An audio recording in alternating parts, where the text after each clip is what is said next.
할렐루야. 6월 8일 월요일입니다. 오늘 한 주를 새롭게 여는 월요일 새벽 제단을 통해서 하나님의 단비 같은 은혜가 우리 성도들의 가슴에 충만하게 되기를 간절히 바랍니다. 우리 다 함께 찬송가 182장 찬송 부르겠습니다. 강물같이 흐르는 기쁨.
오늘 우리에게 주시는 하나님 말씀은 창세기 8장 15절부터 22절까지 있는 말씀입니다.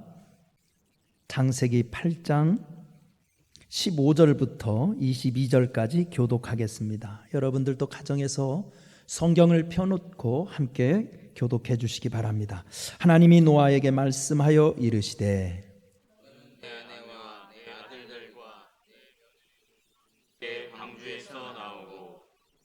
너와 함께한 모든 혈육 있는 생물 곧 새와 가축과 땅에 기는 모든 것을 다 이끌어내라.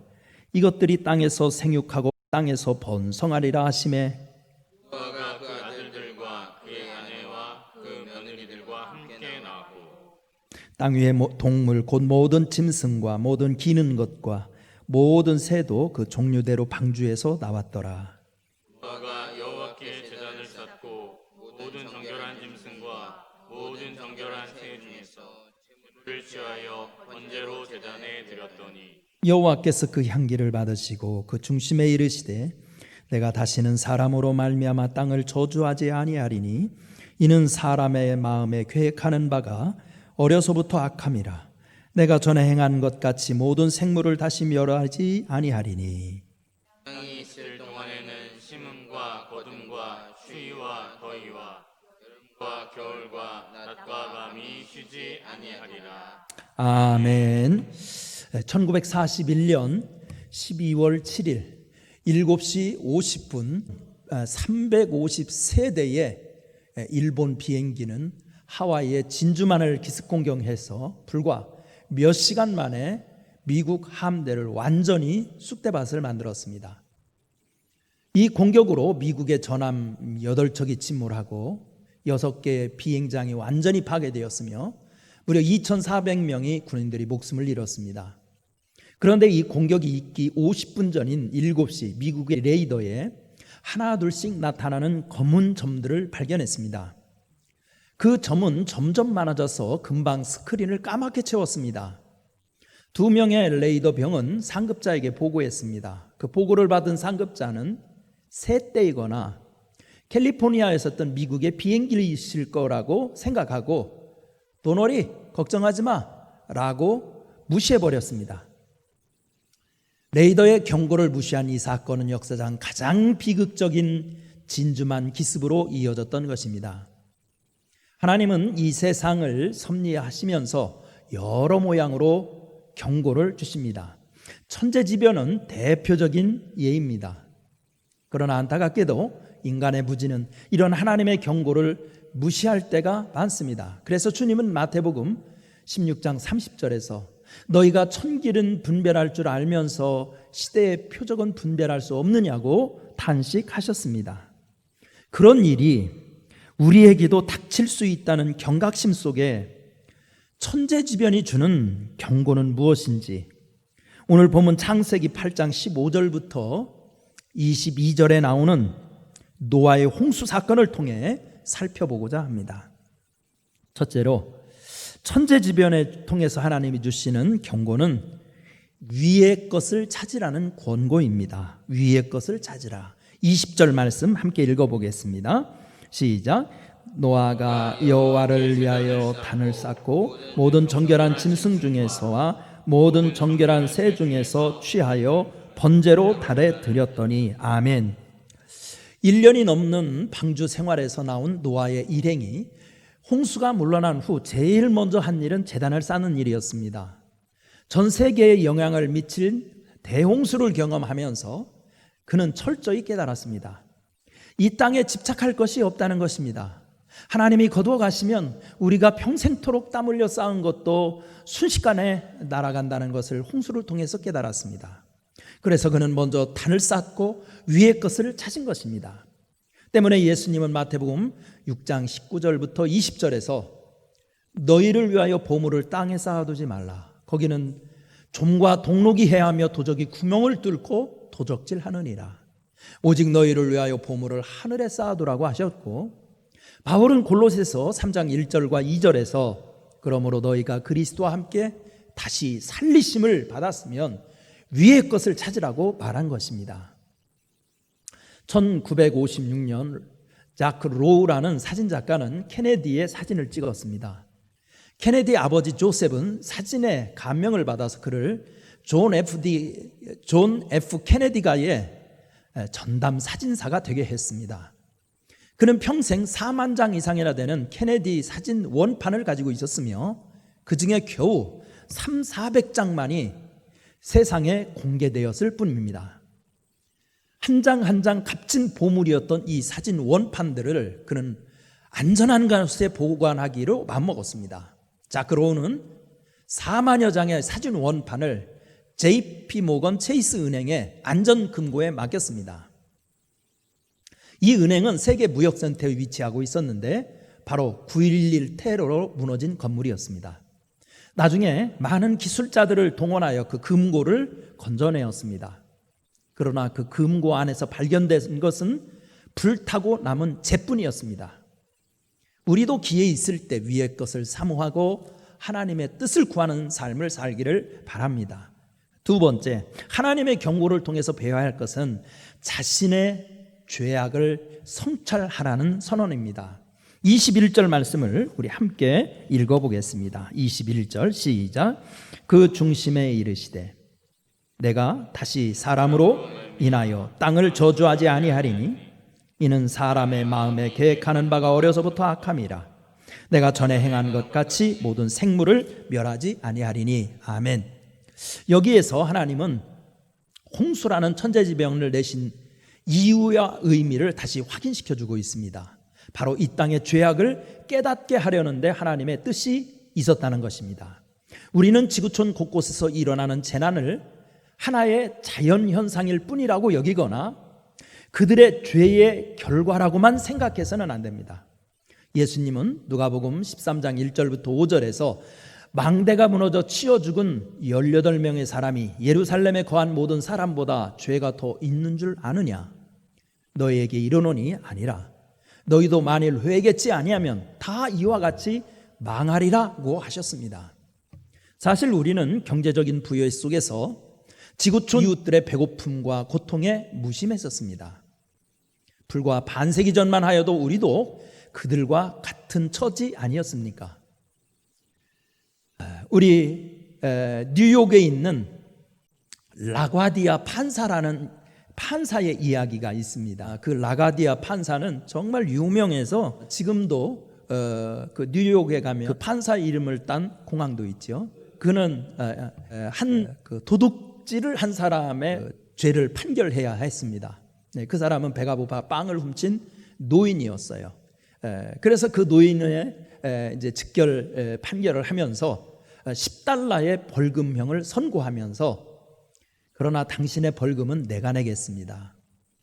내가 그 벌금을 내는 이유는 내가 주변에 가난한 사람들이 굶고 있는 동안에도 내가 너무 좋은 음식을 많이 먹은 죄에 대한 벌금입니다. 오늘 이 노인 앞에서 참회하고 그 벌금을 대신 내어드리겠습니다 라고 했다지 않습니까? 예수님은 재난을 자신의 죄를 성찰하고 회개하는 기회로 삼아야 할 것을 알리셨습니다. 예수님 시대처럼 엄청난 재난 앞에서도 내 죄가 아니라 혹은 나와 상관없다 라고 지나가면 우리도 심판을 면하지 못합니다. 지구 곳곳에서 일어나는 천재지변을 보면서 우리의 이기심을 회개하고 이웃을 사랑하는 실천하는 계기가 되기를 간절히 바랍니다. 세 번째, 하나님의 경고가 주는 의미는 뭐냐? 새로운 축복에 대한 약속이라는 겁니다. 새로운 축복에 대한 약속. 21절 아까 읽었으니까는요 22절을 한번 읽어보겠습니다. 22절 시작. 땅이 있을 동안에는 심음과 거둠과 추위와 더위와 여름과 겨울과 낮과 밤이 쉬지 아니하니니. 아멘. 노아의 시대에 임했던 홍수는 인류가 감당하기 힘든 시련이었지만 한편으로는 다시 한번 새로워지게 하려는 축복의 약속이 그 속에 숨어 있었다는 겁니다. 방주에서 나온 노아는 정말 암담했을 것입니다. 1년 넘게 물에 잠겨버린 세상이 무엇이 남아 있었겠습니까? 그는 구원받은 감격보다도 아무것도 남지 않은 이 땅에서 어떻게 살아야 할지 막막한 절망만이 도사리고 있었을 것입니다. 그리고 그 엄청난 일을 당한 두려움에 떨고 있었을 것입니다. 절망과 공포, 이것이 홍수 만난 사람들의 마음에 남아있는 것이었습니다. 그때 하나님은 말씀하십니다. 노아야, 생각을 바꾸어 보아라. 이것은 새롭게 출발할 수 있는 기회야. 아름다운 사계절을 다시 그려와. 씨 뿌리고 열매 거두면서 안식하는 꿈을 꾸란 말이야. 자, 이제 눈을 들어서 새롭게 펼쳐진 세상을 보라고. 우리가 어떤 시각을 가지느냐에 따라서 삶의 성패를 가늠하는 중요한 일입니다. 그래서 다윗은 시편 119편 71절에서 이렇게 말했습니다. 고난당하는 것이 내게 유익이라. 이로 인하여 내가 주의 율례를 배우게 되었나이다. 주의 입의 법이 내게는 천금보다 승하니이다 라고 했던 것입니다. 여러분, 재난을 보면서 지금 여러분의 심정은 어떻습니까?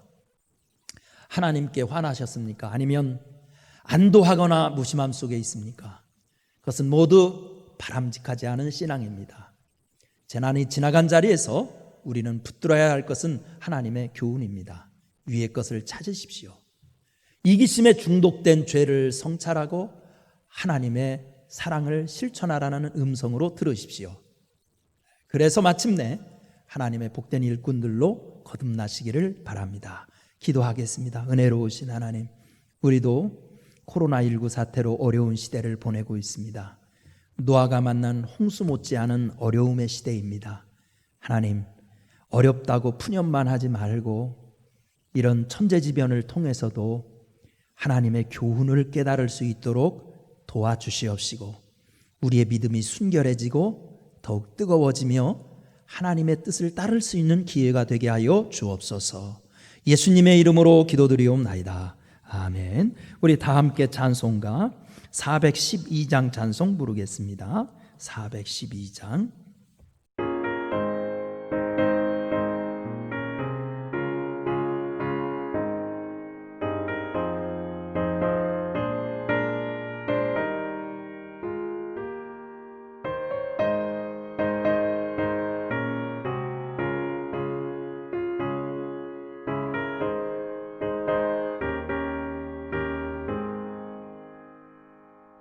내 영혼의 그 깊은 데서 맑은 거락이 울려나네. 하늘 곡조가 언제나 흘러나와 내 영혼을 고이 사네.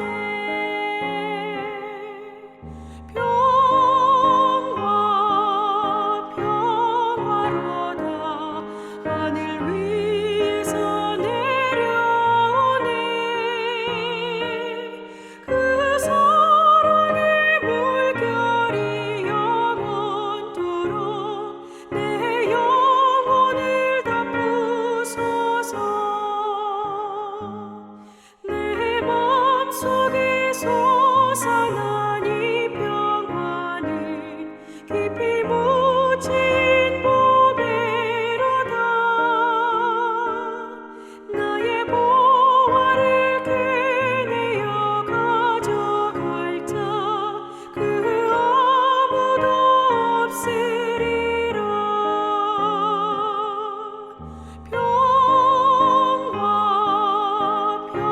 평화로다 하늘 위에서 내려오네.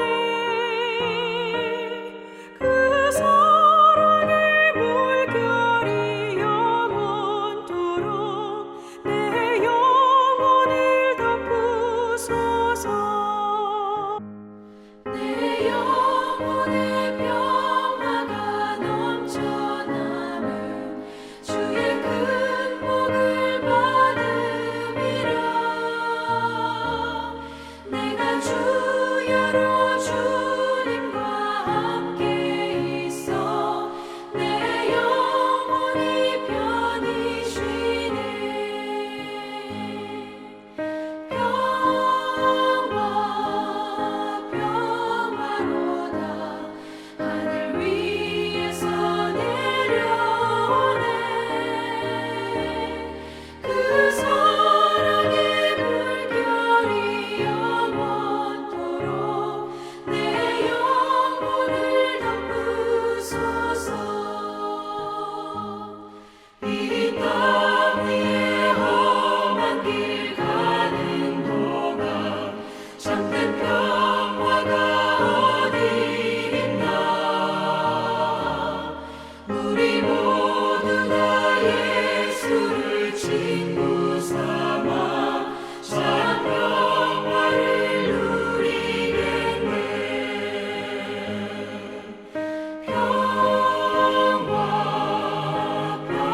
평화로다 하늘 위에서 내려오네. 그 사랑의 물결이 영원토록 내 영혼을 덮으소서.